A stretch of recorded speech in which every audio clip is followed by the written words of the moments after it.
Hello and welcome to the Undercut podcast. I'm your host, Jesse Billington, and tonight I'm joined by Thiemo Daily to review the Chinese Grand Prix. How are you, and how did you find the Grand Prix? You can say I'm pretty good despite watching the Chinese Grand Prix. It was not a good weekend for enjoying a Grand Prix, unless the Grand Prix was anything except the F1 Grand Prix. The F1 Academy, I enjoyed. IndyCar, the bits you could watch, I enjoyed. The NASCAR, I enjoyed.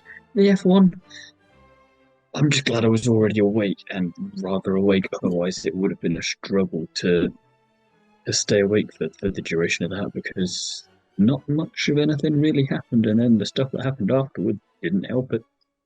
How are you? Um, I'd say about the same. I had a busy weekend. I've been working away in Birmingham at the NEC for the Practical Classic Car and Restoration Show. So busy weekend for me, and managed to squeeze in the Formula One alongside it, especially with the Sprint Race 2. Then watched F1 Academy sort of at a later point.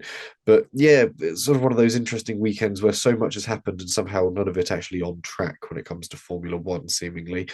But It's yes, always a curious weekend where the sprint is more entertaining than the Grand Prix, and the sprint itself was at best. yeah, not a great deal of action for the sprint, you could say. There was stuff that happened. It wasn't action packed to say the least. There was potential in it more so than we've had in the majority of the sprint races, but at the same and there was some action further down the field, but at the same time it still was not a brilliant advertisement for why it should exist in its current format or any of the previous formats that we've had for it. So it was a very odd topsy-turvy weekend, but that just seems to be Formula One in 2025. It's all just a bit of a mess in a different way so far, and no one quite knows what to do with it. I think if F1 Academy proved anything, it's that we should bring reverse grids back, or bring reverse grids rather into Formula One for the sprint It's races. the one format they've not tried, and I don't know why they haven't. I've been debating this with numerous people over the weekend, and everyone is thinking the same thing. And you're going, "Well, come on then. Yeah, You're trying everything else that no one even thought of or asked for. So why not go for the one that was already in place in all the categories to begin with?" Crazy idea, I know. yeah, crazy idea. Anyway, we'll jump into a little bit of news before we get into our race review. And obviously, we have to start with the sad news of the passing of Eddie Jordan, the Formula One icon, a team owner through Formula 3, coming up the junior series, made his way up into Formula One with Jordan Race Team.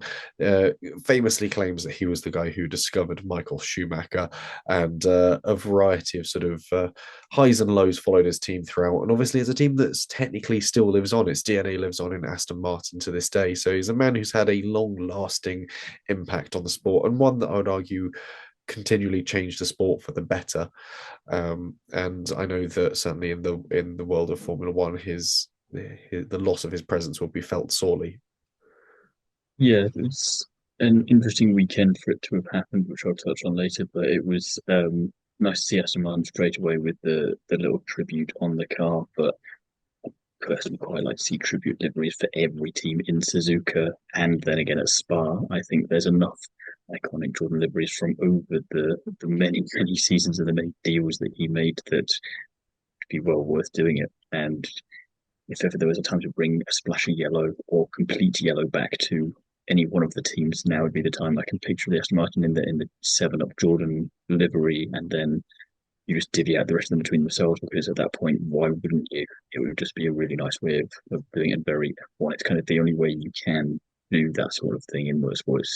Everyone's got their own way of honouring that person, and liveries is F1's way of doing it, I think. And a sticker is nice, but a livery is better and more fitting for someone as Titanic as him. Yeah, I think obviously the last minute nature of it sort of emerging, you can't Hmm. fly out an entirely new set of body panels and liveries for one race, but with a 2 week head start on Suzuka, maybe they'll have something in place for it. I would like to see the yellow Buzzin Hornets livery potentially make a return as well. I think that was quite fun. And obviously, because it's Buzzin Hornets sponsored, it does not contravene their rules about advertising tobacco. Are you also wearing a yellow jumper like I am as well, in sort of a Unfortunately, yes, we have clashed on this one. It was not intentional, and I'm going to claim it's purely Freddie Jordan, but that's just a happy accident at this I, point.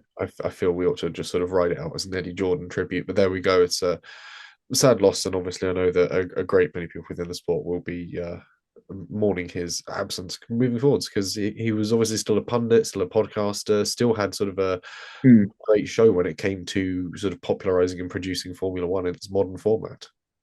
We are still turned up on Channel 4 occasionally and had a weekly sit down chinwag podcast with Coulthard. And yeah, it was interesting to see because it doesn't happen too often. It's a shame it happens only when someone of his magnitude passes away. But one of the few times everyone in the sport was on the same side for something.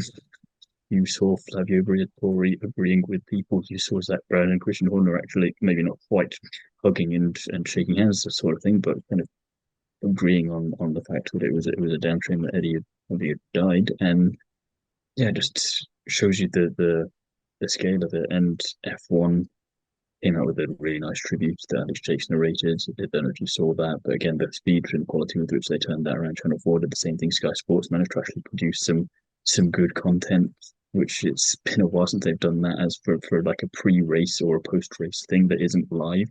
So it just shows you're all very capable of doing it. And I don't know why they're not the rest of the time, but I'm hoping that, well, I'm glad rather that they were able to do it for them. Yeah, there was a great piece produced by Bono as well, which was absolutely Mm-hmm. incredible.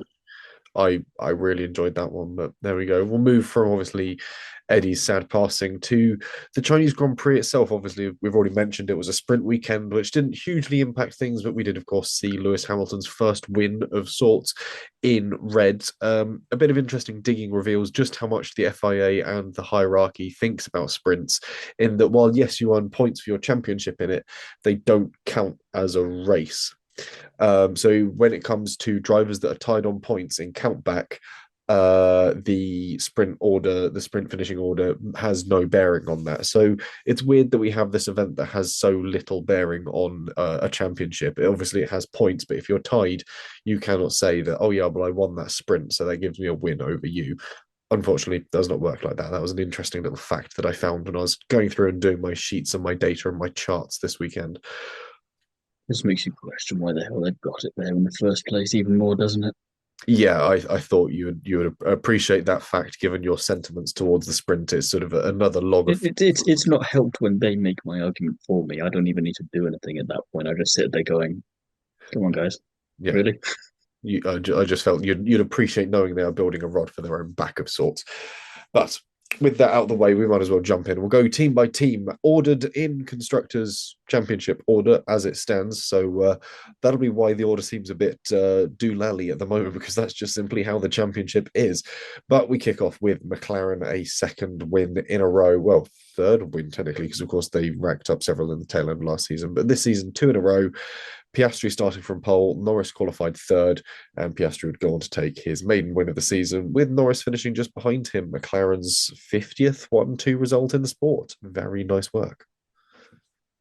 Technical execution from Piastri during the Grand Prix did not put a foot wrong. And after last weekend, I won't say redemption because he didn't have anything to redeem himself for. It was just sheer dumb luck, but exactly what he needed to course correct.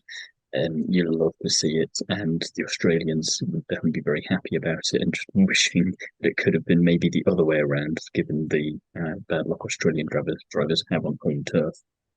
Norris, on the other hand, he was very lucky that there was not an extra Grand Prix lap. Otherwise, P2 would have been lost to George Russell. And Russell's probably wishing he pushed a little bit sooner because he wasn't quite Alex Palou in Thermal Grand Prix in terms of getting that gap closed down, but he wasn't a million miles away either in terms of just the rate of knots at which he was closing that gap down. Norris, though, don't know, it was good that he was able to keep hold of P2 and ride that bit out for the team, and it's good for the constructors. But all weekend, he looked untidy and a bit scruffy. Lots of errors in T14. Sprint qualifying, he messed that up. And then in the sprint itself, he took 18 laps of the 19 to get past Lance Stroll. And that's just balmy. I mean, it's bad for him and it's great for everyone else because it means we get to watch this interesting dynamic and it keeps the championship interesting immediately in race two. But just what a change in attitude. You saw how he was speaking off track as well. It was very different to last week. And you were thinking, oh, he's turned a corner. Good for him. He's getting his head in the game. And then 1 week later, and he's not a million miles away, but it just everything seemed to change the demeanor. And you're going, what happened here? And you think if you're kind of glad for him in some respects that he didn't get P3. Otherwise, blimey, what would you be talking to him? How would he be talking afterwards? And it's just, I mean, as we see with many teams, what a difference a week can make. Yeah, it's a bit of a turnaround when it comes to sort of certain aspects of it, but it's yeah, I think the on track pace advantage is still very strong for McLaren, and yeah, that brake issue Lando suffered showed there's still some issues to be teased out. I think obviously these are incredibly complex mechanical things. There are going to always be a few problems, but by and large, they've nailed down that sort of technical package. Norris's start was mega, and the immediate aggression was what I really wanted to see from him as well. There's been this sort of certainly a step up in his driving approach. His work on Russell through the opening sector was spot on, and he put pressure on Oscar from the off. He didn't make it easy for Oscar, but obviously, eventually, I think McLaren must have at some point on broadcast radio go 1-2 is good for us on the championship. Lando, you're still going to be leading. It's all fair and get done. Um, yeah, dirtier on the big straights though. Obviously, we saw Norris drop back against Piastri in the main race, but I think that was also what was hampering him a bit when he was trying to come past Stroll in the sprint. Just that huge long straight out the back. Even if you get a good driver for what is it, turn 12, 13 at China, it is a 1 kilometer straight or something ridiculous like that. 1.2 kilometers, yeah. Yeah. So that is a long way to be sat in dirty air. No matter how good you can make your technical package, it's never going to be great when it comes to non-uniform sort of airflow. It's so I think Well, you need to do what Piastri did for Verstappen, or you need to do what certain drivers did down into that corner at the end and just absolutely launch it Daniel Ricciardo style from about 6 miles back and just commit. And most of the time that'll work. yeah, a bit of commitment, a big sort of send on the brakes did seem to work and did seem to be working both in Formula One and the Academy Series as well. Another option is try and get a run through that final turn, which would be what, turn 15 onto the start finish straight. Mm. Obviously, it can be done. You can absolutely throw a car through there, especially towards the end of the race when you're light on fuel and maybe still have a bit of grip in your tyres. You could properly send it through there. We saw George Russell doing exactly that in qualifying, where he made a brilliant run to the line, qualified P2, and was upshifting through that corner. Not something you Mm. always see, but that car seemed relatively stable under us. There's scope for this sort of additional push as teams sort of understand the cars a bit more. But it's overall it's good seeing this sort of development from McLaren, this learning, the fact they are willing to rest on their laurels so far. They're going to keep pushing a little bit more and a little bit more each weekend. And the driver seems to be in the right place to sort of use that and learn from that. We've already mentioned George Russell, so we'll touch on Mercedes, who are second on the sort of championship standings. Qualified second, finished third, and Antonelli qualified eighth, finished P6. I think Antonelli's result there isn't hugely indicative of his efforts across the race. Steady, clean, tidy. Kimi is still learning a bit, scrapped through his field after his pit stops. But I think ultimately that P6 is quite fortuitous, obviously, with the Ferrari disqualification, who we will get to in due course. But Russell's race, again, really good. He understands the chassis. He's leading the team from the front and it's very competitive. His consistency will pay dividends as the season develops, I think. Yeah, Mercedes are being Ferrari from last year in their dark horse potential. And like you say, Russell with a superb drive all weekend. He, a little bit like the team, reminds me of Leclerc from last year, just learning from his previous seasons, putting it all together and going off after everyone else and going, I don't know if I'm in with a shout of it, but I'll be damned if I don't give it a try and just kind of quietly have these anonymous races where there's not too much attention on me, but that's perfectly fine.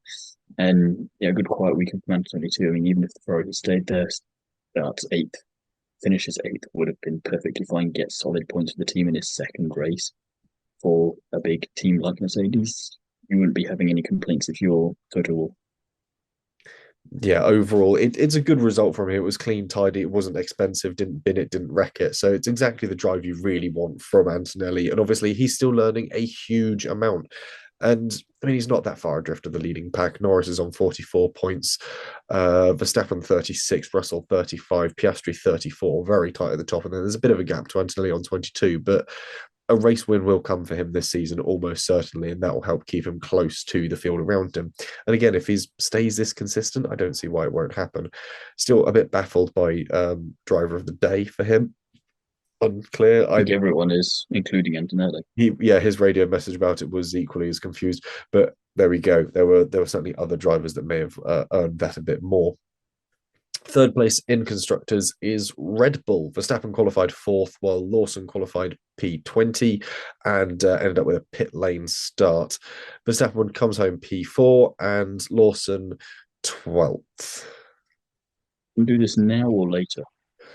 We'll do this now, and I think when we get back to it, I'll just simply sort of add a summative point. I don't think I'll go through it twice, but I feel it's worth doing it now. Let's get it out of the way. Rip the band-aid off. I'll start with Verstappen because that's the easy part. Damage limitation from him across the board, really. He seems quite happy inside the car and out, despite it lacking in performance. He just seems pretty content with everything in life, which is nice to see from a driver where this has historically not often been the case. I think he just knows that he doesn't have anything to prove anymore. He's won 4 championships in 4 different manners. He's going to be a dad soon. He doesn't really. He's just happy. He's kind of just playing the team game really well in terms of how he's acting, what he's saying to keep everyone reassured and content, both on and off the grid and back at the factory. And a little bit like Hulk in Oz, he just got on and drove and did the best that he could, and he isn't throwing his toys out the pram if it doesn't go his way. So it's kind of him channeling his Sebastian Vettel from when Vettel went to Ferrari and Aston Martin, but without having to leave Red Bull in order to do it, which is just curious to see. Hmm. I'll interject as we're talking about Max Verstappen, and certainly while we're talking about Red Bull at this point, I will agree with you. I think it was a really interesting and unique drive from Max, and it's one showing the level of maturity he's attained over the past few seasons and his sort of understanding as to what he's achieved, what he's earned, and that he can now just sort of revel in his victory and know that even at the moment he's still second in the championship. It's not all done for. We're 2 races in. There's still a lot to go. He's in the third or fourth best car, and he's 8 points off the lead of the championship. And as much as he was joking with Rachel, but prior to the Grand Prix, that the only way you can win is if the 2 cars ahead of him DNF, or 3 rather, if you can move Russell. If Russell's there by himself, game on. Because I'd say that that driver in that Red Bull against the complete package or more complete package that Russell and Mercedes are, it's still pretty even on that one. Mm. And a bit like Antonelli probably winning a race at some point this year, it only needs a situation like that where McLaren are just suddenly on the back foot for whatever reason or just not there for that to be possible. And at that point, he could sneak ahead and be in the lead for a championship for a little bit, which even if it doesn't last, it just helps to play mind games with everyone else around you because you go, how the hell is he still doing this? He's already done it to you once, Norris. Don't let him do it again. Yeah, I think there is every reason that Max will win a race this season. I think that's even in even less doubt than Antonelli winning one. And Mm. yeah, his performance, the way he's working with the team, the way he's sort of looking at developmental bits, looking at sort of stepping up and sort of being more of a sort of a team player as opposed to just having his own team within Red Bull. He's becoming sort of, or openly, people are sort of speaking about him being more part and parcel of the unit, which is really interesting because Verstappen, who's always been Max Verstappen, he arrives on a Sunday, he races and goes away again. And we're seeing this sort of slightly new character that this season's drawing out of him, which is really quite interesting and sort of a positive shift for Red Bull. Meanwhile, I will let you open on the other half of the Red Bull garage. You're gonna have to bear with me for a moment because there's a lot here, and I just want to do it once, do it properly because I'm so incredibly bored shitless already of having to do this every day. So I'd rather just get everything out, and then I can just say in future episodes, refer back to this timestamp on this episode, and I'll let you know if anything changes in my opinion. So with that in mind, my monologue will start now. We'll go back in time a little bit, as the infamous interviewer once started. Ricardo, he spent 2 years at Toro Rosso before moving up to Red Bull, and after Ricardo left, which he did after 5 years at the team, Red Bull went through Daniel Kvyat, Pierre Gasly, and Alex Albon before settling with the driver outside of their junior program, Sergio Perez, who partnered Max Verstappen. Kvyat was given a season and a half at Red Bull, Gasly was given half a season, Albon was given a season and a half, and midway through 2022, Perez began to drop off in performance. It's measurable up until the inevitable departure. Yuki at that point had only scored 12 points in that year and only 17 the following year, which is hardly good enough to deserve a promotion at that point.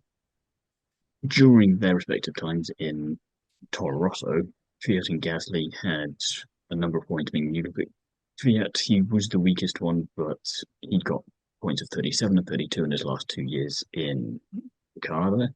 Gasly, he went from 29 to 75 to 110 to 23, but that was a good year for him. And I think he was already also driving with one foot out the door, as it were. And during Gasly's time at the junior team, he only finished outside of the top 10 5 times, which includes two DNFs. Albon obviously had about 12 races with Toro Rosso before he made the jump up to Red Bull. He scored 92 points, 105 respectively. And during his time at Red Bull, he only finished outside the top 10 6 times, which does include DNF, not counting Austria, because he was still classified there. Perez finished outside the top 20, sorry, finished outside the top 10. That would have been impressive even for him. 20 times during his stint at Red Bull, but that includes 10 retirements. So not too bad on the face of it when you look there, because again, these things could be mechanical, could be someone else taking you out. You're probably not taking yourself out in the majority of these sorts of situations. Yeah. Ricciardo, meanwhile, he finished outside the top 10 24 times, but 18 of those were DNFs, which is just a fun kind of statistic to throw in there. In 2014 and 2016 combined, of the races that Ricciardo finished, he only finished outside the top 10 once, and it was a P11. In 2018, he only finished outside the top 10 because he DNF'd. The rest of the time, he was in the top 10. So that's the history and expectation that Tsunoda and Lawson are going up against here. So despite qualifying well, because we know he can do it, Tsunoda's only been able to finish fourth once and sixth once, both in 2021. All of the points he scored in his F1 career have been below that. Gasly at that team, he won the Italian Grand Prix and he got on the podium in Baku. Kvyat got on the podium in Germany. Albon never got the chance because he got promoted so damn quickly, but he did finish in the top 10 5 times whilst he was at the junior team, and he was just outside the points 3 times, I think P11 and P12, before he was promoted in his rookie season. Last year was obviously the strongest season since 2021. But in 2023, when Lawson came in for the 5 Grand Prix, he beat Tsunoda in 4 of them and scored points in Singapore. Crazy good race for him. Last year, he beat Tsunoda in 2 Grand Prix and was evenly matched in Qatar. I think they were 1 position apart from each other. And that was after having been out of the car for over a year at that point, while Tsunoda had been racing in the same car in the entire interim. Lawson did all this without time in a Red Bull car because as much as we always go on about how there's the obvious linkage there, they are 2 fundamentally different cars and they kind of make a very clear point of that. I mean, you go back to testing, I can't remember who the technical director is, but there was an interview with him going, we've changed this a lot from last year, never mind from the Red Bull. So it's very different this year. And post Chinese Grand Prix, Tony Collins made an interesting point, which I wanted to latch onto, which was why are Red Bull not following Mercedes' example with Antonelli in terms of the time that they're giving him? Why not put Lawson in an old Red Bull car, not controlled by the cross cap, and work him to the bone, take him to track, throw him around, just do everything you need to do there, because they've done that with Antonelli at Mercedes, and it's clearly worked. They did it with Lewis, I believe, back when he was at McLaren for the first time. He knew that car ridiculously well, and guess what? It worked. I don't know why they're not doing that, especially when Verstappen even admits that it's a tricky car to drive, and when the 4-time world champion says it's tricky to drive, and you probably should believe him. Tsunoda's qualified 5th and 9th so far this season, but he's failed to score points on either occasion. And in China, Lawson and Hadjar did both finish ahead of him. I know neither of them scored points, but if we're going to look at results, and a lot of people are going to look at just results, then it matters. So while the argument can be made that Minardi, because that's the base word we all know we can associate with the core that team, is good experience, it's a very different car. The Red Bull in this year's Racing Bulls, as I've said already, is very different to last year's.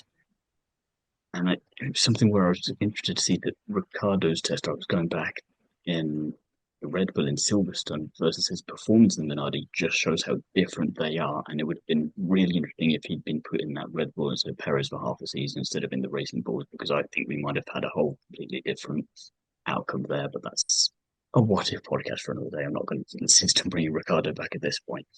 It just highlights why being good in one doesn't mean you'll be good in the other. And I just think 2 Grand Prix is not enough time to get up to speed with a new team, because if that were the case, then should we cast out Behrman, Bortoleto, Hadjar, Sainz, do and Ocon and Hulkenberg because they've all had mixed results in their first two Grand Prix at a new team. No, be stupid.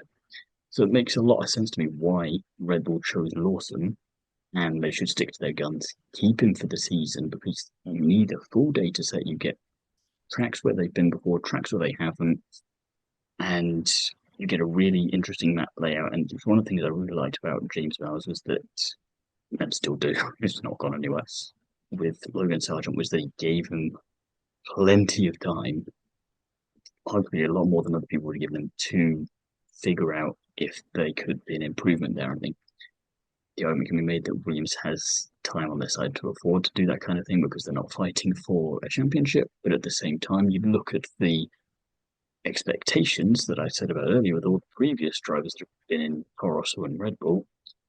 You need to be sure that you can give that kind of a level. And when you've not been in that car, it's a lot easier to say than it is to actually do. And when Lawson's coming in for small periods of time over 2 years without any other training in the car in the meantime, and he's on the same level and sometimes beating you when you've been there for 4 years, I can understand why you get chosen over the guy that's been for the 4 years and why you are going to obviously be comfortable in the team that you're entering your fifth season with when you just know it so damn well. It's kind of like, I'm suspicious to why Lando is so good in McLaren or Charles is so good in Ferrari. Is it because they've been there for donkey's years? Probably helps and something to do with it. So, like I say, it makes a lot of sense to me why Red Bull chose Lawson and why they should keep him there and give him a fighting chance. They only have themselves to blame otherwise for not giving him more time in the car. They could have just done both with my point, Bernie's point about getting in the car. And instead, if they don't kind of do that and they keep going through the cycle, then they end up back in the Perez situation in the first place, which, he was a massively experienced driver that still struggled in the end. And then you've got an exhausted and broken driver program that previously took years to heal. And I just think that in a week where Eddie Jordan passed away and who loved and was famous for giving new drivers a chance and advocating for there being more on the grid, especially last year, he was quite vocal about it because there were none. It doesn't come across as treating rookies particularly great like this. And we've got the same problem with Doohan. We'll get to him later. And I just think if you put Yuki in that car, a Suzuka for a one-off, which is just silly anyway. It's like, what do you do afterwards? You swap them back again. What are you actually going to hope to achieve here? If he doesn't perform? If he doesn't get minimum 10th, what does that do for him? He's just essentially buggered immediately. He's done.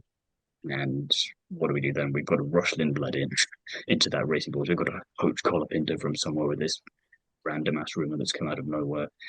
Then Ollie Goeth is suddenly waking up going, oh Christ, I'm nearly up for this in a minute because Lindblad's gone. And then you're in the same situation again. You just go, you not learn anything. Why would you not just take this time now?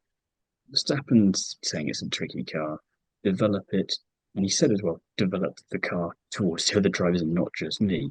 I can work with this. And I think he genuinely means this one because, like we talked about just now, he doesn't have anything to prove at this point. He's quite content with how things are. He could leave at any time and he doesn't. And we'd all be like, he's still one of the greatest there's been because look at what he's achieved. He's got nothing to prove. So why not just keep Lawson, actually develop a driver for more than 5 minutes before throwing someone else in the car and expecting it to work? None of the other teams do this to this level. And I just wonder after what Ricardo left in 2018, I think, around that time, 2018, 2019, that sort of period, you just think the intervening time within that, they appear to have learned the square root of not that much when it comes to developing junior drivers. So stick with Lawson, stick to what you know, stick to your guns. You promoted him for a reason. Yes, it's not been a great couple of weekends for him, but that's not a reason to bin him off. And you kind of go, well, if we judged everyone by how they start a season, teams, drivers alike, and we then ignore the rest of the season, you'd be ignoring how well McLaren did at the end of last year. You go, well, that's just a silly way of measuring something, isn't it?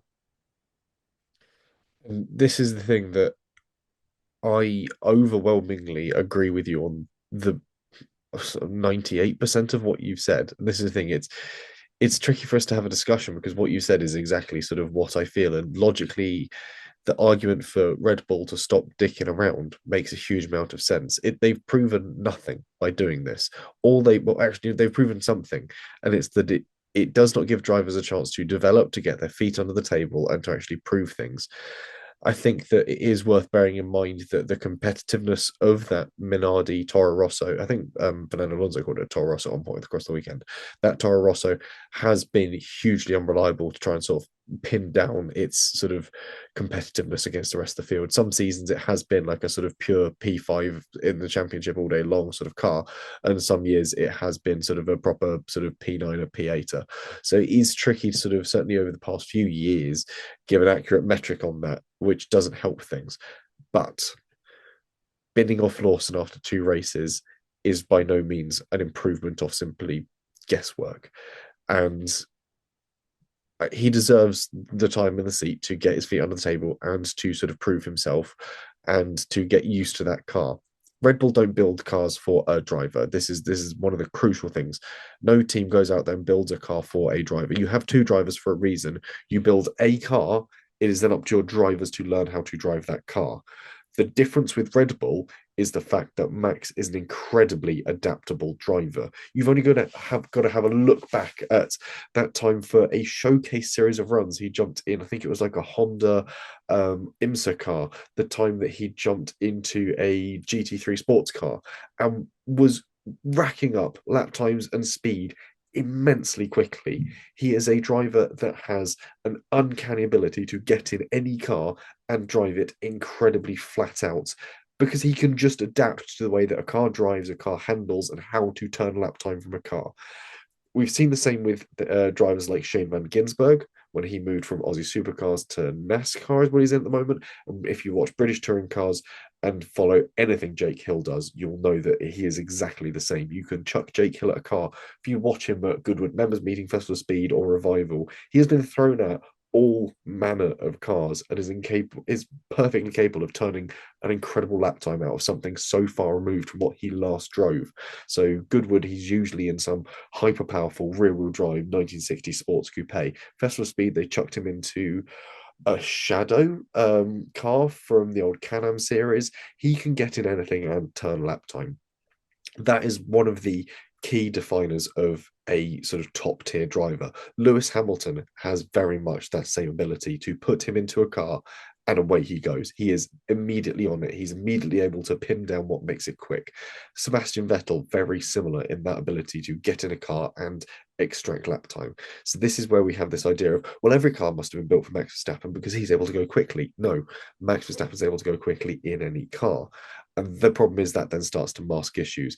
That's where it starts to bite drivers like Sergio Perez, like Alex Albon, and like we've already started seeing this season, Liam Lawson.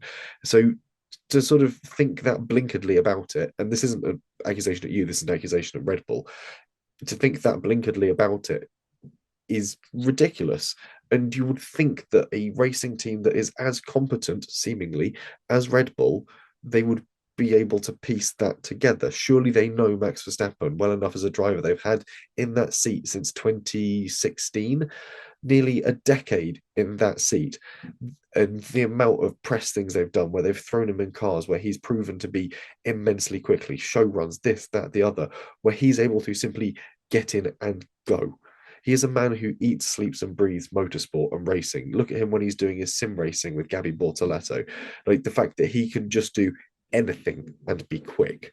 This is, well, it is great to have that as a team. The problem is trying to find someone who can match that when you don't have a perfect car becomes the stumbling block. That's where the problem arises. Especially when you don't prepare them for it, which is why I think Yes. if you want to put Yuki or Hajar, for argument's sake, in that Red Bull seat, you don't do it this season. You spend this season with Lawson in there, so you have data, and then you do what I suggested you should have done for Lawson, and what Bernie suggested you should have done for Lawson, for Hajar and for Sonoda. In the meantime, in the summer break, you throw them in there and you get them up to speed so that you can get as close you can get. So then you actually can measure them all, and off and away we go. Then the justification for which way or the other actually makes a bit more sense. Yeah, I can't remember what the numbers were for what Antonelli racked up in testing previous cars. 10,000 K or something It stupid. was something absurd, and he was doing it at a multitude of different circuits to get a feel for Mm. how the car happens at a flat and fast Barcelona for a twisty and tight Red Bull ring. He was all over the shop. That's Mercedes got a private test at the Red Bull ring. That is the dedication that you've got to sort of extrapolate from what Mercedes were doing with Antonelli and apply that to what Red Bull should be Hell, doing. you even look at the small amount that Ferrari gave to Lewis. That's Yeah, yes, Fiorano and at Barcelona just to help him a little bit, and that's the seven-time champ coming in. yes. Never mind a rookie, and you see how much he's still trying to figure things out there. Just makes you go, well, if that's what you're doing for this guy, the arguably greatest of all time, who in that car with that liveries, particularly the white bits, keeps getting me confused with Michael sometimes. Just makes me think why you're not doing it for your young drivers. And the same kind of thing for Alpine. It's you're looking there, you've got these drivers, but how are you going to measure this? You think if you well, no, we're getting to Alpine here, but whilst we're here, do you think you could throw out do and just put in Colapinto and it's going to be fixed? That's not how that works. You've got to actually develop these drivers. That's why they're called development drivers, test drivers. You can't just go, well, if you did well in Formula 2, you'll be fine here. Yeah, it helps, but it's not a guarantee of anything. And you need to do common sense things like put them in a car and get them around the place. It's why I was kind of intrigued when I was thinking back all over it about Ricardo and Red Bull, how different that could have been. Because yeah, it was the same car, it was the car that he was in for 5 seasons, and it's the one he's most used to. And you throw him in a car that's okay, media wise, very similar, but that's not how that works. And then wonder why he's not performing as well. It's just and okay, admittedly these cars weren't best for his style of driving anyway. But again, when you're looking for the next Max Verstappen or the next Lewis Hamilton or the next Oscar Piastri, you're going to get through so many people because you're not going to have that natural thing and you're not willing to develop that. And even those drivers will still need time to develop. Verstappen wasn't perfect from the get go. He was pretty damn good, but you know, even he will admit that he is a much better driver now than he ever was back then, and that comes through development. And Red Bull has no excuse for this. They have, for when it comes to testing previous cars that don't fall under the cost cap budget, they have endless reserves of money. Alpine, I can understand it is a little bit different. It is a smaller team on a slightly more confined budget. And most of what Jack Doohan's testing work has been previously has been sim work, which is great. But when they're running off of But a there's no thing for the real thing. there is no substitution for the actual thing. But so for Red Bull to have not done this shows that either they don't care or they are for some reason so bloody mindedly sticking to this idea that Max Verstappen can win the championship with single-handedly, which baffles me. And yeah, my notes that I've written out for Lawson is with a bit of luck, Suzuka, a track he knows well, should do him some favors. And I genuinely want him to do well. And every time I've got criticism or comment on him, I don't want people to think this is just me slamming the keyboard at Liam Lawson. This is the mistreatment of him by Red Bull, and it is a pattern we are seeing repeated. But at the same time, he had a stonker of a quali lap in Singapore in an RB in 2023. He has this incredible raw talent. It's just not being nurtured appropriately. And I don't know at what point we start making a That's the thing. It was the RB. It wasn't the Red Bull. it was possibly Different car. a more approachable car, one he might have been more familiar with, one that might be more suited to his driving style, so required less of that adaptation. There's all manner of things that we don't know because we are neither an engineer for RB or Red Bull, and we are not Liam Lawson. Until we become those three people, we won't really know the answer. Until those three people write a tell-all book, we won't know. So there's a lot of things to piece together. Are we likely to see him swap with Yuki for Japan? As much as the internet seemed to think so, and while I was the only person that predicted they would have to do this season, this was down to the way I think Red Bull treats their drivers. And an engineer at Red Bull has come forward and said, if they're swapping Liam and Yuki, they ought to tell us sometime soon because we haven't made up a steering wheel for Yuki yet. And this is one of the crucial things people forget is you can't just do it like that. You can't just put them in. The amount of work that Lewis Hamilton and Ferrari put together to get his cockpit and his steering wheel set up ahead of the season was immense. And we're talking hundreds of development hours. So Ferrari could bring in a steering wheel so Lewis Hamilton could start his races with his hand on the top to stop gear and clutch knockdown, so he can have his brake magic button, so he can have controls and dials in the right place, so he can also learn the control patterns for that wheel. There'll possibly be a similarity between an RB and a Red Bull, but at the same time, that's a huge amount of development to ask a company to do in the space of a week and a half. And then it's a huge amount to ask Yuki to go, right, get used to it. You've got 3 practice sessions and then you're into qualifying. Best of luck, sunshine. At least when it came to That Oliver. surprises me that he doesn't fully realize that or not come across that way in the media as has been reported. He just seems up for him. Like, well, no, yeah, I can understand because you've been chasing that seat for a while, but at the same time, surely you must realize that if you aren't on the money immediately, you're going to look so stupid. And you've only got yourself to blame because everyone's going, no, it's a trap. Have you not been watching all of the past seasons where this is clearly a trap? It's a trapdoor with trapdoor written on it. Cannot be Yeah. getting any more obvious. And at the same time, that RB is consistently outperforming at least Liam Lawson, you might as well stick there and hope that they eventually learn how to do a strategy and do some race calls and hope the front wing doesn't fall apart. We'll get to RB in due course because there are a lot of problems with that team at the moment as well. But I don't know. I don't think the swap is going to happen. The rumor mill loves to get excited about this, especially because the rumor mill got bored of saying that Colapinto was going to replace Doohan. Then all of a sudden, Colapinto's popped up as potentially being put on loan to Red Bull. That is even more far fetched. There is a lot of hurdles for Liam Lawson to overcome this season, and I want him to overcome them. He is a good driver. He went to Super I Formula. just want him to get the opportunity for it in the same way that Doohan deserves the opportunity for it. It's Yeah, regardless of which way it goes, I don't mind if it goes badly for either of them, as long as they're given the get a opportunity fair to shot. demonstrate it. Because it seems bizarre that you could have drivers like Latifi, Mazepin, and Sargent be there for at least one season, in two of the cases, multiple seasons, and you would have got multiple seasons of Mazepin. Jesus Christ, I'm glad we avoided that.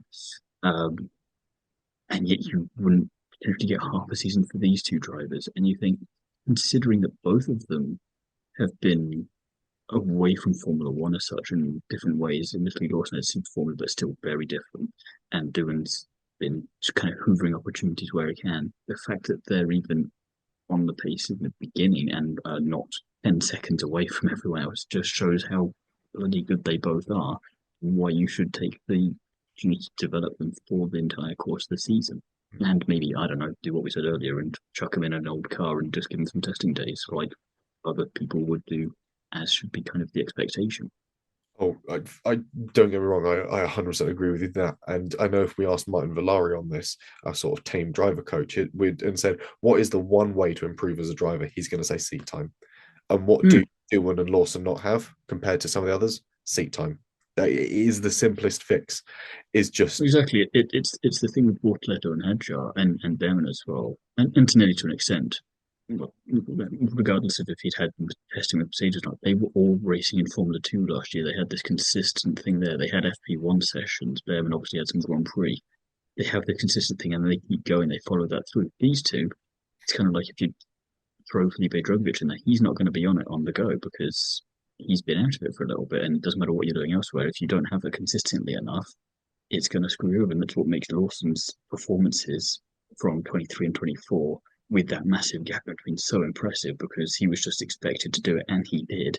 And then as soon as you throw in a different car that's related, you go, oh, what's going on here? And you think, would you be criticizing him the same way if he'd gone into a Ferrari or a McLaren? Probably not. So it's interesting that you suddenly do it when it's the Red Bull, yeah, and because just because of the linkage. yeah, and Red Bull's known for doing this sort of thing, and because it has that sister team, it sort of feels that it's obliged to do it. And I think it Red Bull's almost sort of gilded itself its own poison chalice, and I don't like what it's done. We'll wrap up talking about them because I think we've mentioned and spoke about Red Bull enough as it is, and I think this is a story that will continue to rumble on. But the BBC's Andrew Benson made a very interesting point earlier, which is given how lowly Red Bull seemingly rate Yuki and how badly they think these moves through, are we likely to see Hajar moved up to the top team this season instead? Because It'd be equally as stupid. it would be equally as stupid, but at the same time, Yuki, Wouldn't put it past them. yeah, I wouldn't put it past them. And equally, if they'd wanted to move Yuki up, they would have put Lawson into that RB for the start of this season. If they wanted to do it, Well, they that's the thing. They never wanted to move Yuki up. would. So it's unlikely that if the opportunity or demand for a swap comes, that they will pick Yuki. I think Andrew makes a very good point there. And again, it's one that perfectly highlights the problem with current Red Bull. It would then open the door for a repeat of history, but instead of Perez, it'd be Hulkenberg going to Red Bull, and we finally see him get to win a few races. So there is a silver lining to that one because they'd have exhausted all the junior drivers again and go, "Oh, how did this happen?" And everyone's going, "Really, guys? Yeah. Really?" But also Hulk. So Yeah, Hulkenberg podium or win. We'll wait and see. Anyway, that's Red Bull out of the way. We get to P4 in the Constructors' Championship. It's been, have we been recording for nearly 50 minutes and we've only just got to P4? Anyway, the rest of this will be pretty slim in comparison, I think. yes, yeah, this is the Red Bull podcast with 9 other teams included. Williams are in P4, bafflingly. Alex Albon qualified 10th, while Sainz qualified 15th. Still getting used to the car, but you know what Williams are going to do? They're going to give him time. Albon then goes on to finish P7, and Sainz edges his way into the points. And I have to say, there is a beautiful bit of poetry that Sainz's first points with Williams come at the hands of Ferrari's downfall. There is a little bit of beauty in that. I think we can all appreciate with the GCSE in English. Albon's grip on that car, however, is incredible. You can tell he's been working with the team to develop it. He understands it so innately. And Sainz is still learning. Very much a sort of Charles and Lewis sort of affair in the fact that one knows the car, one is still learning. Both are very quick and respected drivers. Albon seems to be in regular points contention, and Sainz was fortunate this weekend, but right place, right time with some unique conditions earned him those points. And we always say, you don't get lucky. You've got to make your own luck. You've got to put yourself in those positions to capitalize on them. And I think it's fair enough to say that he'd done that. It was his first Grand Prix proper because he really never really got the chance in Australia. So he knows what he's doing. He puts it there, right place, right time. So even if he isn't in the points, he's near enough to it, which is what Racing Bulls should have done with at least one of their cars. We'll get to that later. But just as a counterpoint of the development there, the experience that a driver like Sainz has. And again, Albon, a former Red Bull junior, look what happened when you give him a bit of time, you develop that driver. He's coming alive out of that team, and it's a joy to watch. He was happy enough with the P8 he originally got, and then the fact he gets P6, and now Williams equal the amount of points in 2 races that they got in all of last year. And that was 3 different drivers and many, many, many, many, many more crashes. And even Sainz crash was nowhere near as expensive as any one of those ones. So it's really nice to see. And it's a case of they're in P4. I don't expect it to stay there, but I wouldn't be mad if they did either. I don't know who I've got to sacrifice. I don't have to sacrifice Ferrari for it necessarily, but I'm willing to sacrifice someone else up the top of the grid to keep them there. Red Bull or Yeah. McLaren, to be honest. I think it's going to be Red Bull. If any of those teams are the ones that sort of start to stumble, it's going to be Red Bull because of their own blindness. But yeah, Williams look to be in a really sort of good place at the moment. And I'm looking forward to seeing how they develop. And now that Sainz is starting to get his feet under the table, now he's had a proper Grand Prix weekend to work his way through. And again, the sprint is kind of useful in this scenario because it gives him a sort of a second bite of the cherry when it comes to getting the car used to doing a racing start, getting used to sort of jostling in the pack, getting used to circulating it in dirty air. For him, this will have been a very useful weekend. In fifth, then we finally get to Ferrari. Hamilton qualified fifth, Leclerc qualified sixth. Both were disqualified. And I don't know how much you've got to say on this one, but I've been doing some sort of digging and sort of figured out and tied down a bit as to why this sort of happened. It happened because they forgot the fundamentals. You don't go into a basketball game without properly tying your shoes, and yet it's exactly what Ferrari have done here, and they're massively tripped themselves up in jaw and gone, how have we managed to do that? They've already done it in Austin in 23. Mercedes did it last year with George in Spa. So it's not this then, but again, this is something where in a season that promises to be as tight as this one, you cannot afford to do something like this, and they may not already be able to afford to do it because it'd be very to see at the end of the year the points differentials like, and it's something that you can say but shouldn't always say of, oh, I can see where they won or lost this championship because it's obviously built over an entire season. At the same time, though, there will be some obvious errors come the end of the season where you can go, yeah, there was no actual need for this one. The only thing I've got to say on this is that Hamilton's muted and hesitant rather, celebrations during the sprint tells you everything you need to know about the sprint. It's still nice to see him dominate through that and prove that he's still more than capable. I mean, he had what, a 7 second lead over Piastri by the end of a 19 lap race rather. Um, that was nice to see, but yeah, it was kind of good. But I'd rather have an actual race win, one that counts on countback. Yeah, it's an interesting one. I think that there's something there with this car. It's a relatively able performer. Look at what they're able to do in qualifying. Look at the pace they're able to extract of it. But against the rough surface of the relayed track, this was an uphill battle for them. Charles is more used to how that car gets through tires, so could utilize that one stop. Though still a lot to learn for Lewis on sort of how that car works on aggressive compounds, and doing all that learning and then still coming home as strongly as he did was sound. Their overall actual performance, where they finished on the road, was still pretty good. We can't fault them for that. And then obviously to be disqualified. This is the same problem we had with Russell in Spa most recently, and the weight of the lost rubber on an aggressive tarmac meant that Leclerc was under. The new C2 tyre compound is partly to blame for this. It hadn't been run that weekend on the surface, so even Pirelli didn't really know quite how much of its sort of actual grip-based compound it was going to shed. So the expected degradation was different to the reality, and this means the teams couldn't work backwards from the end goal of the 800 kilogram weight target. Bear in mind that race teams run their race backwards from crossing the finish line, because when in Formula One you cross the finish line, there are certain parameters that that car must meet. It must weigh a certain amount, it must have a certain amount of fluids in it. The driver and the car must weigh this much, yada yada yada. This bit must not be any thinner than this. So teams work backwards from there to figure out the absolute best setup you can do without contravening those parameters. One of those things is weight. One of those things is the depth of the skid block. Skid block one, fairly obvious, but we'll get to that in a second as well. So it's small wonder that they were also asking Charles to stay off the curbs, given that Lewis's penalty and disqualification came from the worn down skid block. So possibly something they were also hesitant for Leclerc to run into the difficulties of as well. And you've got to question the operational side of Ferrari. How did they not know this? How did they not learn from history that this has happened not just to them previously, but also to other teams more recently with the current setup of cars? It is baffling. And the skid block, why was it scraping? Why we'd heard Charles being told to stay off the curbs. They made a setup change between the sprint and the Grand Prix. And this is where a lot of Lewis's perceived drivability came in. And I think what they might have done was change the ride height. And what this does is activates the aero differently, which would be why Charles' missing front wing end plate wasn't so detrimental, but would also be why Lewis Hamilton ran out of skid block. So, as ever, Ferrari has left me asking more questions than they've supplied answers to. So, business as usual in that regard. But at the same time, I'm just sort of left grumbling about it all because it's Ferrari, it should know better. Got to remember to tie your shoes.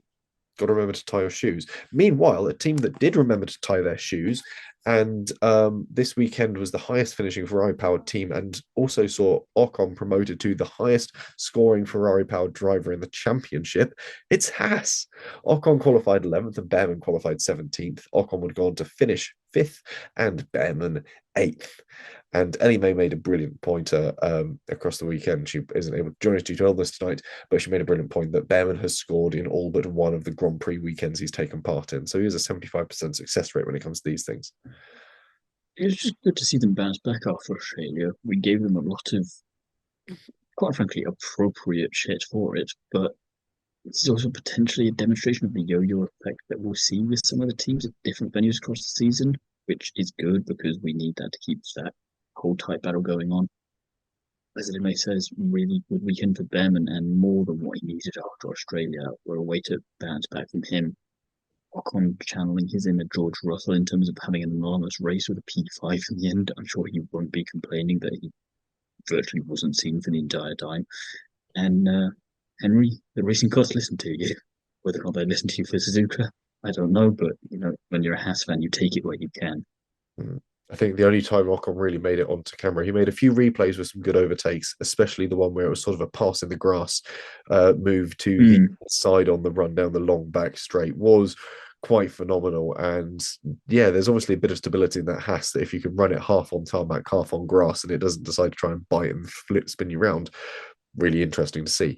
But overall, not too bad from them this weekend. Lovely double point haul. They made the calls work, and Behrman terrorized the field with some top tier shithousery as well. And yeah, now on the scoreboard. So this, I think, for the team, it's their second best finish, short of K-Mag and Rogro finishing P4 and 5 Mhm. in Austria. So all They'll around, just be glad they've got a good result that's somewhere not in Austria. This voice just seems to be there that they do really well, and then everywhere else you go, maybe. yeah. But there we go. It's a great time to be a Haas fan, which is a very rare thing to say about Formula One indeed. We'll move then into Aston Martin, where once again it's sort of lopsided and strangely so. Alonso qualified 13th and Stroll qualified 14th. That's relatively normal. Then Alonso DNFs and Stroll finishes in the points P9. 2 weekends in a row, and I have to give Lance Stroll credit. When did I wake up in the twilight zone? Is my genuine question for everyone because what the fuck, quite frankly, it's baffling that he's ahead of Charles Leclerc in Drivers' Championship. It's staggering that Alonso has no points, admittedly through not too much fault of his own. It's just bad luck and car being bad and failing on him because brakes kind of essential didn't have any. Um, it's just a bit bonkers and shows you how topsy turvy this season is potentially going to be. And I'm kind of curious to see how stronger Lance Stroll can do this. I do just remind myself of the frequent Top Gear episodes where James May is replaced by the Stig and it just hasn't been found out yet. And at what point are we going to have a Mission Impossible kind of situation and they pull off Lance Stroll's face and it's just literally anyone else under there? It's kind of Sebastian Vettel the entire time as we wanted it to be originally, of him and Alonso being partnered up. But for now, as much as it's weird to say, fair play, Stroll. Yeah, I mean, Jess Hawkins was in China this weekend. There's every reason It's that true. uh, but anyway, yeah, it seems very odd this consistency they've got. It's sort of the car is there or thereabouts for them. And Lance ran the car for ages on a one stop, and it seemed quite jousty even when it was getting a bit thin on tires. So they've obviously figured out a bit of it, and it's obviously come to a point that Lance sort of finds it quite drivable. And like you said in the sprint, he was able to really hold up Norris for quite some time, which is Lando Norris in a very good McLaren at the moment. It's not something you expect. So clearly there is the dirty air and the fact that you really have to dive bomb to make any overtakes around China. But at the same But it's time, still Lance Stroll in an yeah, Aston Martin. You should be able to get past that pretty damn quickly on any other part of the circuit. yeah, so certainly at some point, maybe we're going to have to give Aston Martin and Stroll some kudos with this one. I don't know. We await judgment. We are still skeptical. Alonso's brake failure to me was a bit of a strange one, possibly just a blocked duct from dirt on the track that overheated him early on. It had been a very dirty weekend on the circuit. A lot of concrete dust laid down to mop up a few oil spills. So I can only assume that we may have had some particulates clogging or setting fire to some brake pads in the rear. Anyway, next on the list, strangely enough, is Kick Sauber. Hulkenberg qualified 12th and Bortoleto qualified 19th. Nothing unusual there. And then P15 and P14 for the drivers, respectively. Not much to say on them, but it was good to see Bortoleto and Hadjar duking it out a bit in the sprint, continuing their tussle from last year in Formula 2. I did quite enjoy that. Otherwise, a bit of an anonymous race with the pair of them. Did find myself amused at the end of the sprint where I think it was Ewan got tangled up with the two Saubers and then Carlos Sainz, who's about 6 years behind them because of his pit stop, just do drive around the outside. There's 3 places in one corner because I'm Carlos Sainz and that makes sense. And oh, I've just gone up to 17th. No points available for it, but it is just pretty funny when you see how far back he was on the timing screen and then he's just suddenly 17th. Yeah. So not great for Kick Sauber, but I also just kind of feel like normal programming has been resumed for Kick Sauber as they've had their one potentially good race of the year. Hopefully not for their sake, but even if it was, they still outperformed themselves from last year, so it's okay. Yeah, I think so much went wrong for them this weekend, and an abject lack of pace in the dry, I think, is going to be their undoing. They obviously haven't got a very good or very developed chassis.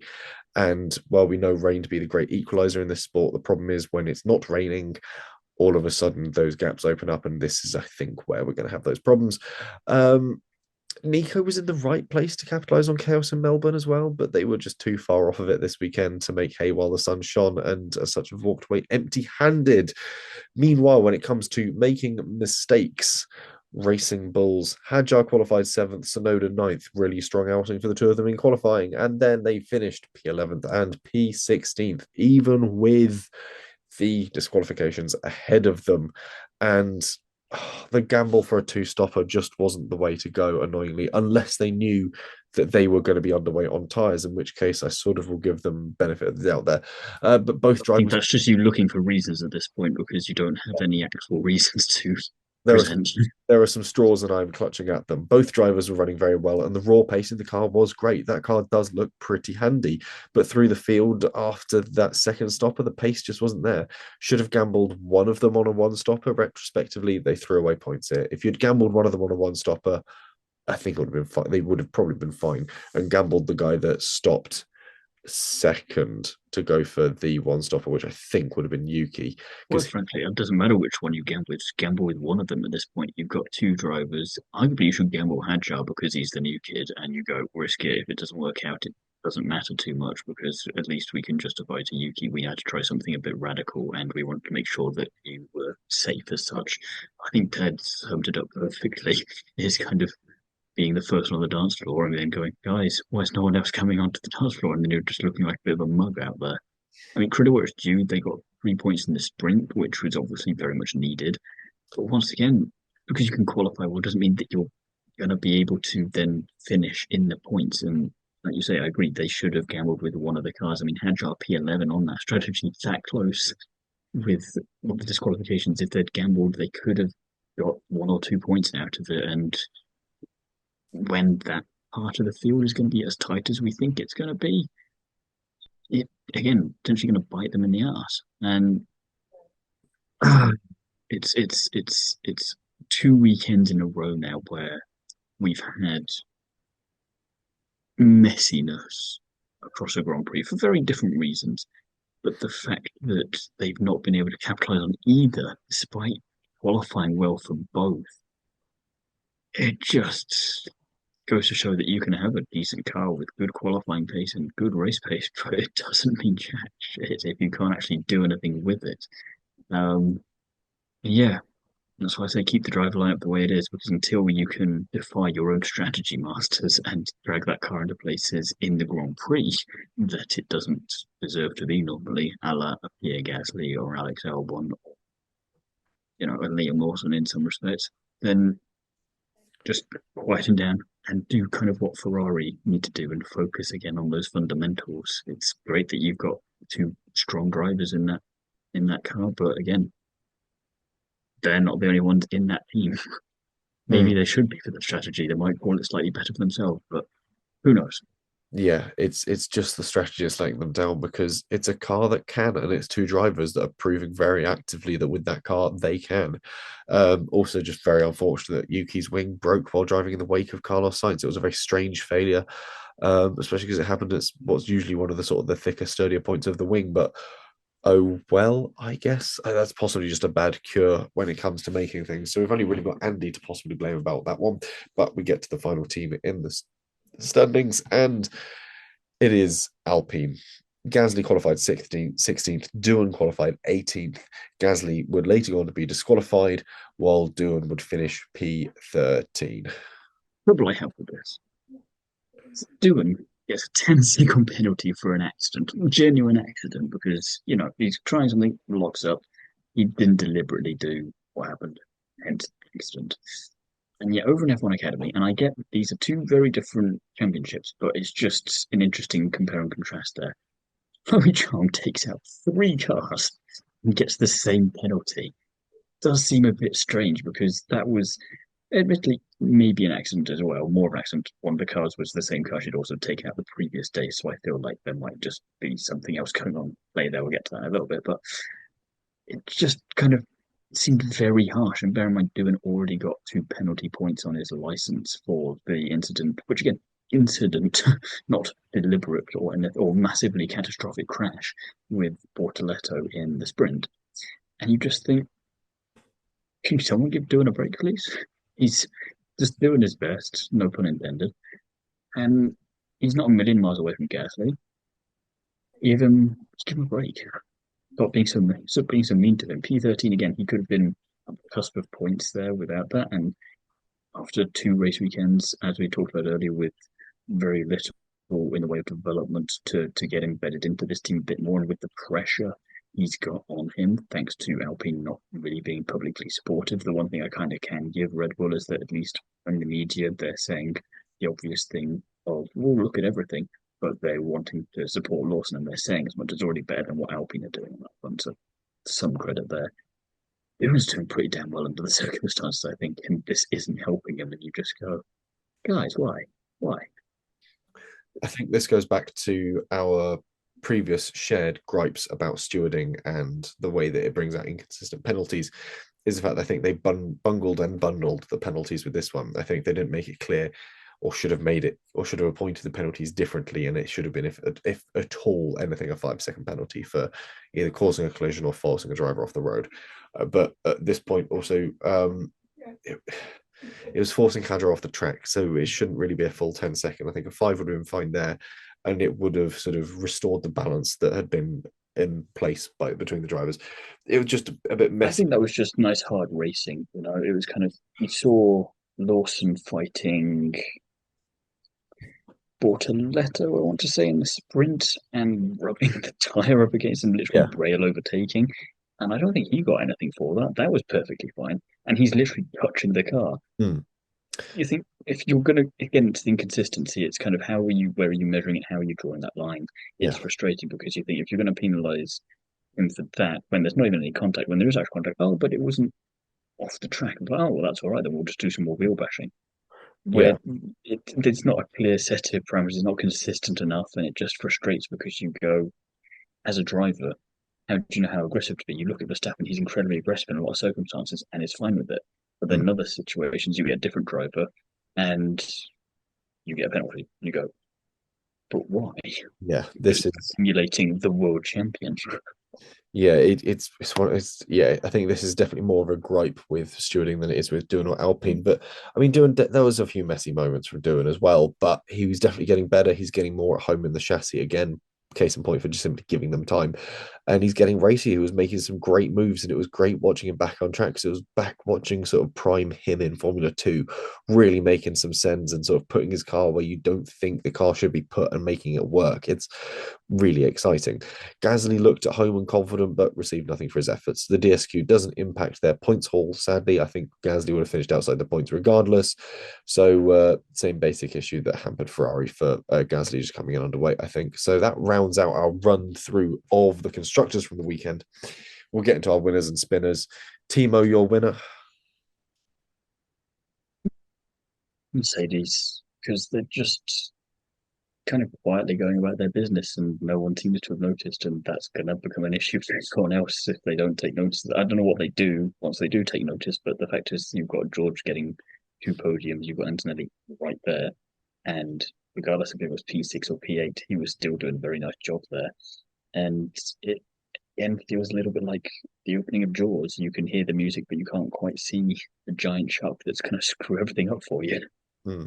I mean, last year it was sort of widely appointed that Red Bull's success when it came to the Constructors' Championship, or no, Max's success when it came to the Drivers' Championship, rather, was because he had that strong early start and just made it tricky for anyone to catch him. McLaren and Mercedes might be able to do something similar when it comes to constructors this year if they have these strong, consistent early starts. They might be too tricky to catch as the season develops. So I agree with you on that one. Ellie-May submitted a winner in absentia. She's gone for Piastri, which I think is fair because he had a very clean weekend and Didn't do anything wrong.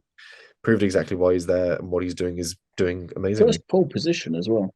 Yeah, it's mad that it's taken that long for him to get his first pole, but there we go. It's nice that he was also And a new lap record around Shanghai. Well, obviously not the new race lap record. the He's qualifying still the record. quickest Yeah. man to ever go around there, which he seemed nonplussed about, but that's Piastri. Especially because I think his method for the final sector was quite literally send it. Hmm. I think that's exactly what he said in an interview post qualifying. Meanwhile, my winner, Haas, got their act together, played out a sensible race, a few more of those, and we could have an interesting season for them. Getting the drivers in the right place and ready to capitalize on things as they change is key, and their outright performance is perfect. Behrman might not have been in the points standard, but Ocon was, and just a few little points here and there can make you quite a hurdle for teams behind you. So we'll wait and see how that pans out for them. Meanwhile, when it comes to spinners, you and Ellie-May share racing bulls.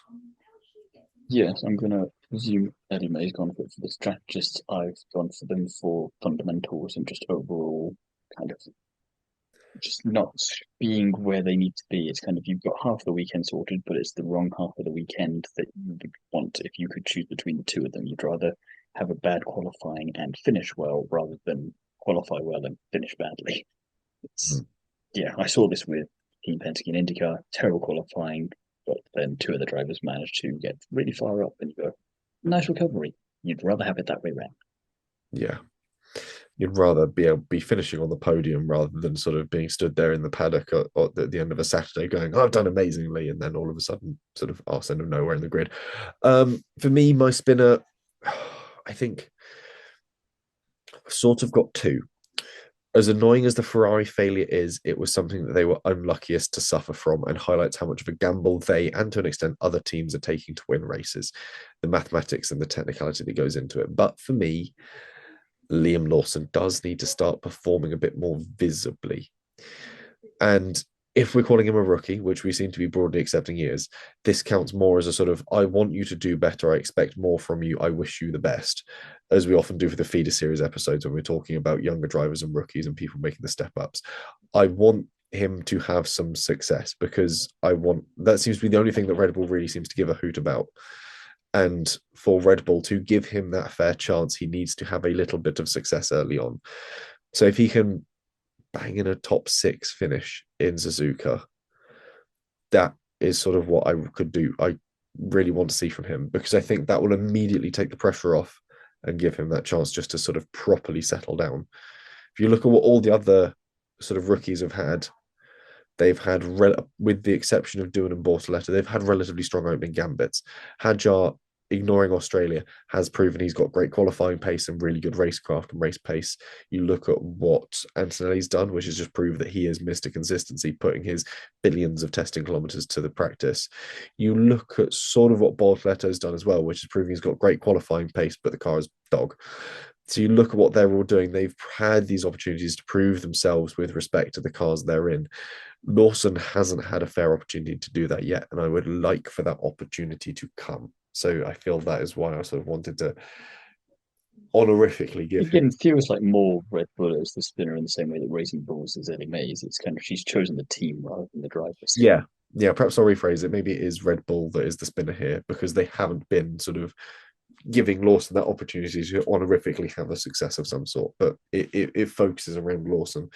Anyway, predictions review. No points for pole position. Thiemo gets 1 when it came to predicting the podium for the Piastri win, and Ellie-May gets 1 for her wild prediction, which I can't remember how wild it was. Rookies finish the race. Every rookie finishes, yeah, which. And I was annoyingly close to getting mine. I needed one more rookie in the top 10. I got 2, and I needed 3. And I just, again, Hadjar, I should have maybe that's why I put Racing Bulls my spinner because he annoyed me there. Because if I could have just been a little bit closer, then split the strategy, I could have had another point in the predictions review. Yeah, you also need Racing Bulls sort your stuff out. You had 3 rookies in the top 10 plus Alonso written in as well. So I said plus Alonso as in that includes him as a rookie. Yeah. But obviously Alonso doesn't need left, so he wouldn't have been in the top 10. No, but only. Oh, so you only needed 3. Okay, you only need. I thought you needed. Okay, so Alonso counted as one of the rookies to pick. Alonso is a rookie, so therefore, if he'd finished in the top 10, he would have helped with that. Not 3 rookies and then Alonso. It was no. Could be any one of those 3 rookies. It's a wildly specific wild prediction. Otherwise, there's 3 rookies and just some other random driver need to finish in the top 10.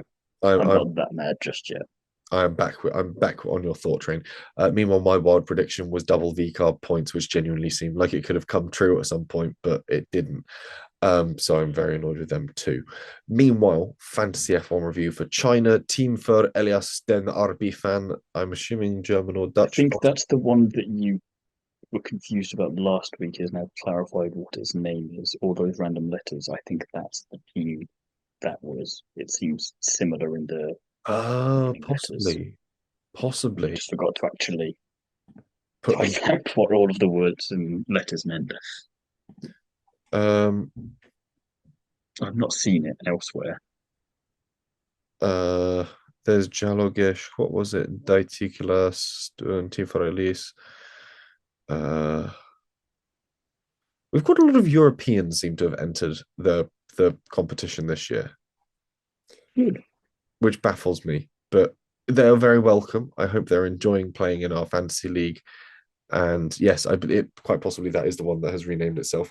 Um, yes, so Team Ferelias, then Arbifan, 281 points, Der Tiklias, 269 points, and Yalogish, 257 points. I apologize if I've absolutely mangled the pronunciations of your fantasy Formula One team names.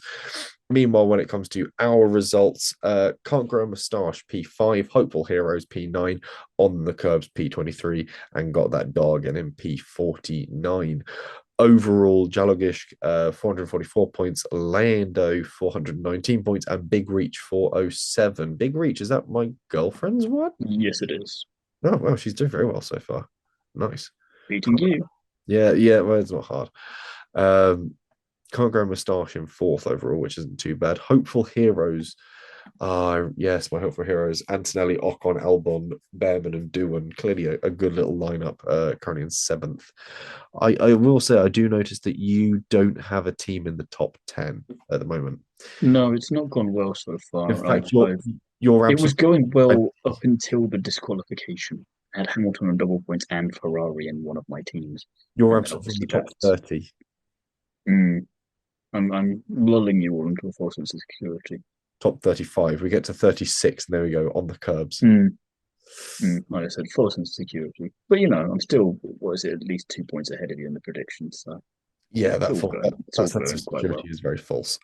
Anyway, there we go. Feeder Series Corner. Obviously, we had Formula One Academy back for its first race weekend this season, and Maya Vogue took pole with Nina Gaidman on reverse pole because they've been sensible and they've said, look, if we're going to have a first shorter race, we'll have a reverse grid for it. Palmowski, Chambers, and Vogue podium for race one. Vogue really doing nicely to come through the field there. Chambers having a fantastic race, and Palmowski just sort of capitalizing on the unfortunate mechanical failure for Nina Gaidman. And then for race two, it was Pan Vogue and Chambers on the podium. So again, some familiar faces from last season, and certainly three of the tidiest drivers that we've got available to us. Pan and Vogue, certainly my big carryovers from last season. It's great to see Chambers stepping it up so nicely as well, really pushing it. Alba Larson, though, properly special little talent watching what she's able to do in some absolutely mad lad sends. Yeah, clearly It was her and Ferrero who were the two drivers, and Lloyd actually, that were the three newbies as such. With Palmowski, I suppose, as well there. Consistently in the points for both races in those high positions. It was really nice to see that because again, you've got Lars Say, who's again looks like a child elf from Lord of the Rings, and I mean that in a complimentary way. It's just what she reminded me of. And then you've got Palmowski, who that one race that she should have had two races in Qatar last year, coming in and going, I really hit Lloyd, terrible qualifying, made up for it in the race. Look at that racing balls.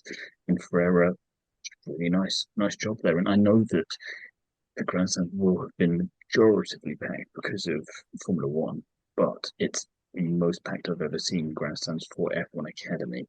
And I quite like that because it's never a given. You see F2 and F3 even on sprint race weekends in other places for Formula One, where F1 Academy also there, and it doesn't quite have the same attendance, and it's a real shame. So I was quite happy to see that there. And as I mentioned earlier with my Alpine point, I don't know if it's baked into the contract of whoever drives for Charlotte Tilbury, but violence seems to be on the agenda for whichever driver goes for them. Logan Foss had the honours last year, and we saw how that went. Chloe Trunk starting off with taking out poor Nicole Havda twice, and then another two drivers at the same time in the second race. And yeah, not how you want to start off that one, is it really? But we can discuss all of that in a separate podcast. So I just thought I'd make note of that. I think that's something to keep an eye on because makeup and violence. It's maybe a John Wick potential crossover with a new film coming out later in the year. Yeah, it's some unfortunate and interesting starts to the Formula One Academy. Certainly, if you look at how Prema were trying to, I won't say coach, but advise Tina Hausman and Nina Gageman when it came to their race start for the second race when the grids were set back. Didn't work for Tina, did it? Did not work. She made a very all clumsy send, and I would have loved to have been a fly on the wall for that post-race debrief. Well, if you heard the team radio, that was enough there because you could tell Prema trying to pour some coolant on that fire and instead got it mixed up with oil and petrol, whereas Nina had clearly seen everything and decided to point it out to them immediately, which quite liked because fair enough, why wouldn't you in that situation? Your teammate's just done the one thing she's been specifically told not to do, and you've done nothing wrong up to that point. But yeah, Alba Larson, she's coached by Kevin Magnussen. Yeah, and again, great to see sort of him taking an active role in supporting the next generation through, and also clearly working. She's got an aggressive set of driving mitts on her, and looking forward to the sort of the chaos she might cause as the season rolls on. Shiwei, unfortunate series of outings for her as the wild card, though I think it has to be said. The wild card either does really well or really doesn't. There is no middle ground. No middle ground. Yeah, you're either a Palmowski or you're unfortunately in this case Shiwei when it comes to sort of the wild card nature in F1 Academy. But otherwise, that is all we've got time for on what I feel has been yet another long race review. We'll be back. Blame Red Bull. Yeah, blame Red Bull for that one. We should definitely have a separate episode. Or perhaps cut it out and release that as a separate chunk. Anyway, we'll be back in next week with a preview for the Japanese Grand Prix. In the meantime, though, Thiemo, where can the listeners find you if they want some more of your work? You can find me over on Everything F1, where I've got a key takeaways article out on IndyCar's latest round at the Thermal Club, and if anyone is actually capable of beating Alex Palou, it doesn't look likely. And later in the week, there'll be a piece out on Eddie. Have you also mentioned the Devlin G. Francesco argument that was started in the paddock afterwards as well with Scott McLaughlin? Yes, that is going to be talked about in an episode of On the Clips coming out later in the week as to how he's blaming Scott McLaughlin for something he did and got a penalty for. Quite amusing. You can see Scott McLaughlin with a giant shit-eating grin going, "You did that. You drove into me and you got a penalty for it. You got a drive-through for that. How are you coming at me telling me?" And happily waiting to be shown the footage so we can point it out to him. Yeah. Again. Yeah, I did see a great tweet was IndyCar looking to bring in a balance of power style setup for their drivers, the same way that WEC has, and the image attached to it was simply a step stool, because there's the physical image of a relatively tall Scotty Mac and a relatively short Devlin DeFrancesco.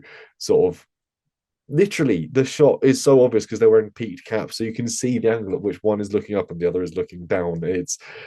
I'm waiting for Yuki to annoy Ocon or Hulkenberg for us to get the same version of it in F1. It's going to be funny. Anyway, that's your incentive to go and watch IndyCar this season, even if it is going to be an Alex Palou domination. There are other bits worth watching in that.